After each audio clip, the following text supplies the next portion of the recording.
விஜய் என்ன ஏன்னா நீ அரசியலுக்கு வந்த? உன்னோட காசு பணம் அந்தஸ்து இதுக்கு எல்லாம் நீ எங்கேயோ இருக்க வேண்டிய ஆள். இங்க நல்லவனை கெட்டவனா மாத்து, கெட்டவனை நல்லவனா மாத்து இந்த அரசியல்.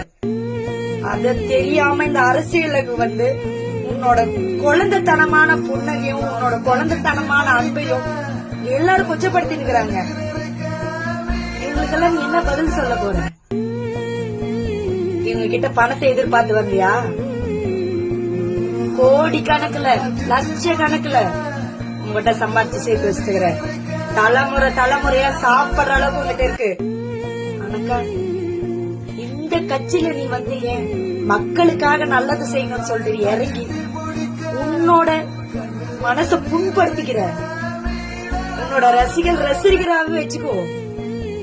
ஆனா கட்சின்னு வந்துட்டா உன்னை எந்த அளவுக்கு கீழே தள்ளுமோ அந்த அளவுக்கு இதுல அனுபவம் இருக்கிறவங்க மட்டும்தான் ஜெயிக்க முடியும்.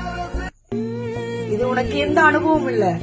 குழந்தைத்தனமான முகத்தை வச்சுக்கணும் இதுல நான் ஜெயிச்சு காட்டுவேன் மக்களுக்கு நல்லது செய்வேன்னு நினைச்சேன்னா இப்படிதான் நீ முடங்கி உக்காரணும். உன்னை கீழே தள்ளிட்டு தான் இருப்பாங்க. ஏன்னாக்கா கட்சியில வந்து கிரிமினலா யோசிக்கிறவங்களுக்கு மட்டும்தான் அதுல கட்சியில ஜெயிக்க முடியும். எவன் எப்படி போனான எவன் எக்கடு கட்டு போனான்னு நினைக்கிறவனால மட்டும்தான் இந்த கட்சியில ஜெயிக்க முடியும். ஆனா சின்ன குழந்தைக்கு கூட ஏதாவது ஒண்ணு ஆச்சுனாக்கா துடிக்கிற குணம் உனக்கு, அன்பான உனக்கு ஒரு முகம், அது இந்த இடத்துல வந்து நீ அசிங்கப்பட்டு வெளியே போயிடாது.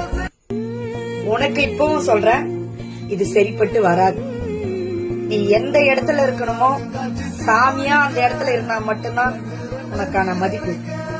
அவங்ககிட்ட விட்டு நீ கீழே இறங்கி வந்த, அது கடவுளா இருந்தாலும் சரி இந்த மக்கள் கிட்ட நீ என்ன நல்லது பண்ணாலும் சரி உன்னை நல்லவன்னு சொல்லாது, கெட்டவனாதான் பார்க்கும், கெட்டவனை நல்லவனாதான் பார்க்கும்.